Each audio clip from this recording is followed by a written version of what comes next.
तो स्टूडेंट्स, तो आज हम लोग चलते हैं लेक्चर नंबर 11 10 लेक्चर नंबर 10 है और बाइनोमियल थ्योरम का। और आज हम करेंगे एमसीक्यूज। तो हम लोग आज एमसीक्यूज किया जाए आरडी शर्मा का। जो भी ऑब्जेक्टिव क्वेश्चंस हैं, कैसे क्वेश्चंस आते हैं और जो भी आपके डाउट्स हैं वो मैं बताने का प्रयास करूंगा। तो क्वेश्चन नंबर 1 आइए देखते हैं। क्वेश्चन है आपके सामने, if in the expression of 1 plus x to the power 20 in the expression of 1 plus x to the power 20 the coefficients of r term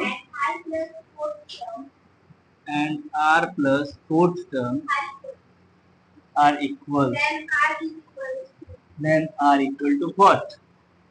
question mark है आपके सामने और ये ऑब्जेक्टिव क्वेश्चन है, लेकिन मैं आपको पूरे तरीके से एकदम ऑब्जेक्टिव नहीं, आपको एकदम एकेडमिक तरीके से पूरे समझा बुझा के क्वेश्चन करवाने वाला हूँ। तो आइए देखिए, समझिए। आपको पता है कि 1 plus x to the power 20 का जनरल टर्म क्या होगा? तो आरवा टर्म क्या होगा? आरवा टर्म होगा 20CR और आरवा पूछ रहा है तो r-1। कोफिशिएंट तो यही है x to the power r-1, लेकिन x तो नहीं, वो तो कोफिशिएंट बस बोल रहा है।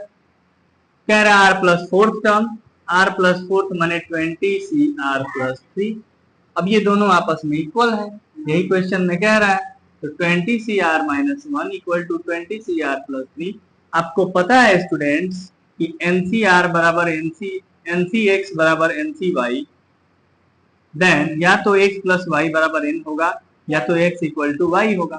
यहाँ तो x इक्वल टू वाई है नहीं, तो x plus y equal to 20 होगा। माने r-1 plus r plus 3 equal to 20 हो जाएगा।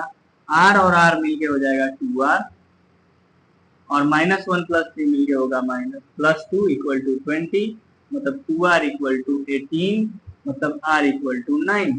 हमसे क्या पूछा है? r इक्वल टू, तो r इक्वल टू हमारे पास आंसर क्या निकल के आया? r equal to 9 is our right answer. और हमको उम्मीद है कि आपको ये क्वेश्चन और सॉल्यूशन जरूर समझ में आया होगा। Pause the video and note it down question की तरफ। और नेक्स्ट क्वेश्चन आपके सामने है कि the term without x means the term independent of x means the term x, the coefficient of x to the power 0, सब एक ही बात है। term without x, the term independent of x या the coefficient of x to the power 0, सारी बातें एक ही है। in the expansion of 2x minus 1 by 2x square to the power 12। आइए पहले बाइनोमियल देखते हैं। 2x minus 1 by 2x square to the power हमारे पास है 12।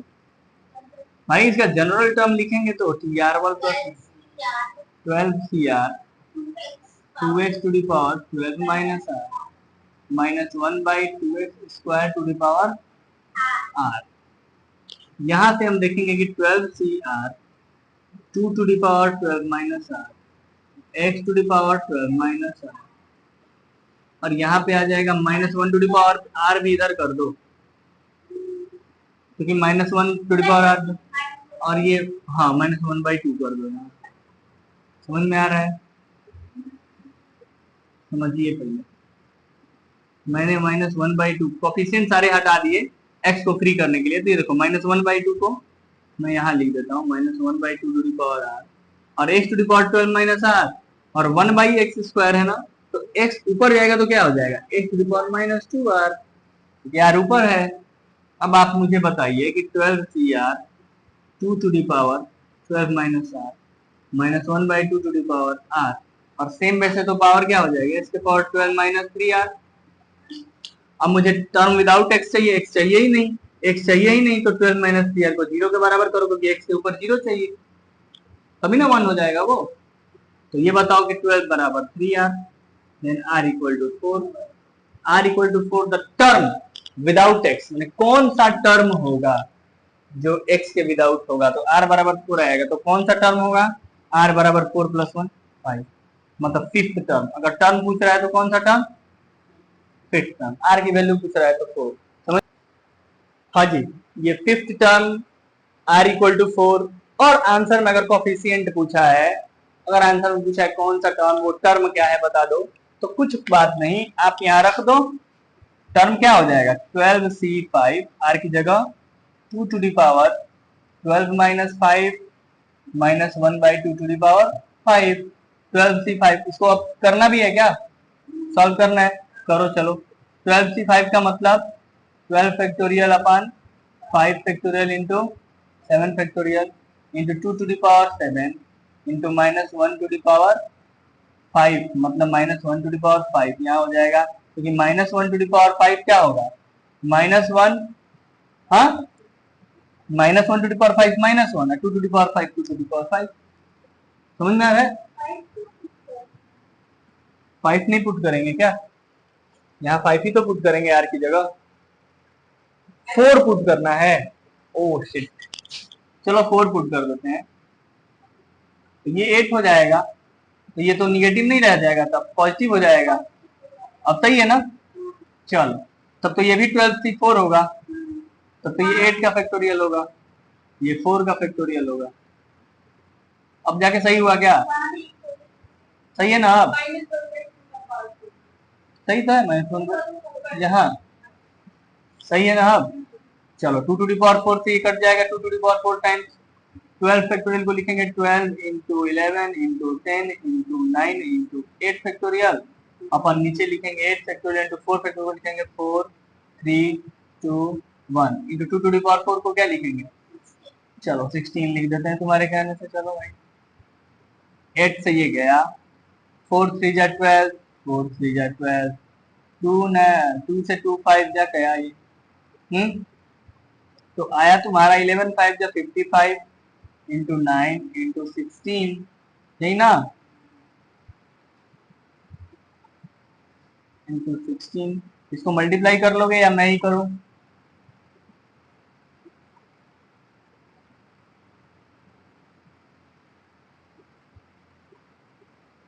जीरो 2,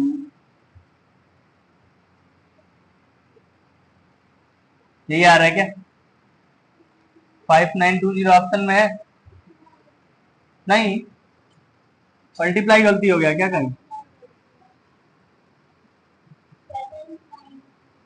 सही तो है,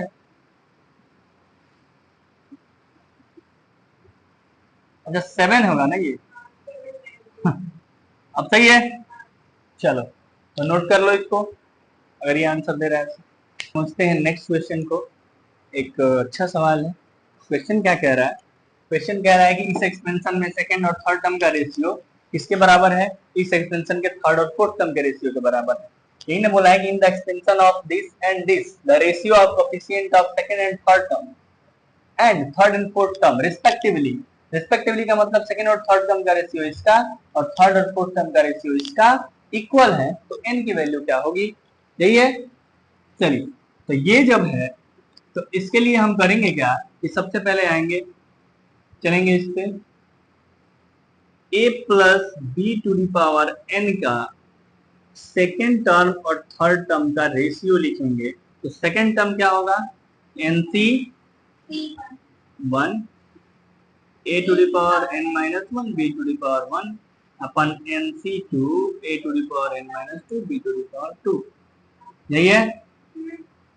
चलो बाबू, इसको करने के बाद इसमें आते हैं, तो a plus b to the power n plus 3 है, इसमें थर्ड टर्म और फोर्थ टर्म का रेशियो बराबर है, तो फोर्थ टर्म क्या है भाई, थर्ड टर्म क्या है, थर्ड टर्म क्या होगा, n plus 3c2 a to the power n plus 3 minus 2 और b to the power 2 upon n plus 3c3 a to the power n plus 3 b to the power, यही है।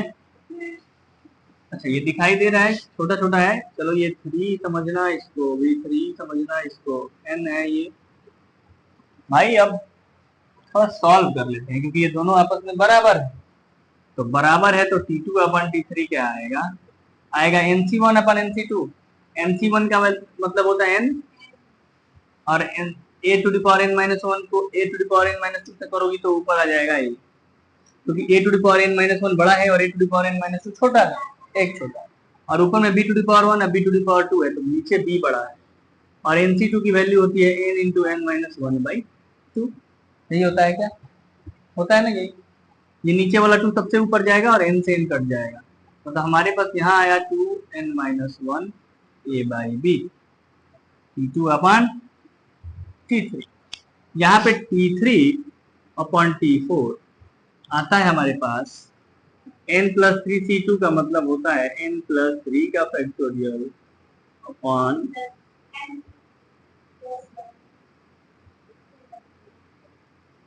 और यहाँ आ जाएगा अपॉन, इसके नीचे देखो n plus three factorial upon n factorial into, सही है, और ये देखो n plus three minus two, n plus one और नीचे n, ऊपर a ज्यादा है और नीचे b। इसको सॉल्व कर लेते हैं तो n प्लस थ्री से तो n प्लस थ्री गया, ऊपर जाएगा, सबसे ऊपर जाएगा n फैक्टोरियल और नीचे n प्लस वन फैक्टोरियल, तो ऊपर वाले को लिख देंगे क्या, T3 अपॉन T4, तो ऊपर n जाएगा तो n factorial into three factorial अपन नीचे n प्लस वन को लिखो n plus one into n factorial into two factorial into a by B. ये आया समझ में? n फैक्टोरियल से n फैक्टोरियल क्या, किसी को भी उससे एक कम फैक्टोरियल लिख सकते हैं, जैसे 6 फैक्टोरियल को 6 इंटू 5 फैक्टोरियल लिख सकते हैं, उसी तरह n प्लस वन फैक्टोरियल को हमने n plus one into n factorial लिख दिया, कटा दिया। तो यहाँ पे हमारे पास क्या आता है, three factorial by two factorial को 3 by n plus one into a by b, दोनों आपस में बराबर करेंगे। तो ये बताओ, क्वेश्चन में दिया है ना कि T2 upon T3 is equal to T3 upon T4, इसका मतलब इधर है 2 अपॉन n माइनस वन और इंटू a बाई बी, और इधर है 3 upon n plus one into a by b. a by b से a by b 2 into n plus one क्या होगा, 2n प्लस टू है, ये 3n minus three, 2n 3n में से गया n और ये 3 इधर से आया 3 2 5, मतलब हमारे पास n इक्वल टू आंसर क्या आया। आप समझ में आया आपको? तो नोट करिए, जब भी आपको ऐसा क्वेश्चन दिखे कि the number of irrational term in the expansion of this, irrational number term या रेशनल टर्म पूछे, तो सबसे पहले बाइनोमियल एक्सपेंशन जो दिया है उसका हम लोग क्या करेंगे, जनरल टर्म लिखेंगे। जनरल टर्म मतलब r प्लस वन टर्म, इसका क्या होगा, तो 45CR 4 to the power 1 by 5 to the power 45 minus r and 7 to the power 1 by 3 to the power r। General term का फॉर्मूला आपको पता है। अब 45CR 4 to the power 45 by 5 minus r by 5 ऐसा होगा, और 7 to the power r by 10 होगा। ये 45 by 5 तो 9 बन गया, ये तो आ गया ना रेशनल, 9 आ गया, ये r by 5 और r by 10। हमेशा जब ऐसा कुछ पूछता है कि आपको इंटीग्रल टर्म पूछे, ऐसा पूछे कि इंटीग्रल टर्म आए, तो जो भी r अपॉन होता है, मतलब r अपॉन 5 है या r अपॉन 10 है, तो हम लोग हमेशा 5 और 10 का एलसीएम ले लेंगे। अगर यहाँ 5 की जगह 2 होता और 10 की जगह 3 होता तो 2 और 3 का एलसीएम लेते, ऐसा करते। तो आइए करते हैं, 5 और 10 का एलसीएम क्या होगा, 10।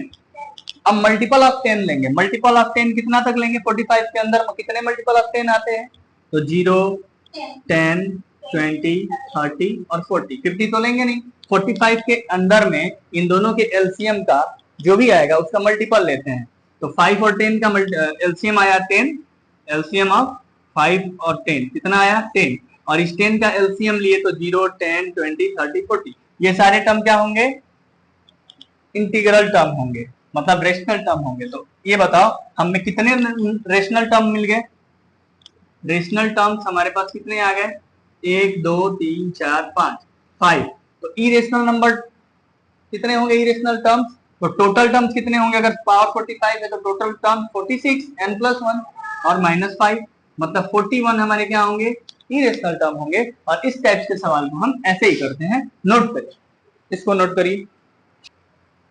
आपको लग रहा होगा कि ये r इक्वल टू 10 20 30 ही क्यों लिए, क्योंकि अगर ये नहीं रहेगा तो इरेशनल टर्म आएगा। जैसे मान लो r की जगह ये 20 आएगा तो 20 बाई 10 7 स्क्वायर हो जाएगा 49, लेकिन r की जगह अगर 5 ले लिए गलती से अगर r की जगह 5 आ गया तो 5/10 होगा 1/2 और 7 रूट में चला जाएगा, और 7 अगर रूट में जाएगा तो क्या कैसा टर्म देगा, इरेशनल टर्म देगा। इसलिए हमें हमेशा क्या करना है, इरेशनल टर्म पूछे तो 5 10 का एलसीएम लेंगे, उसका मल्टीपल और घटा देना है टोटल नंबर ऑफ टर्म में से।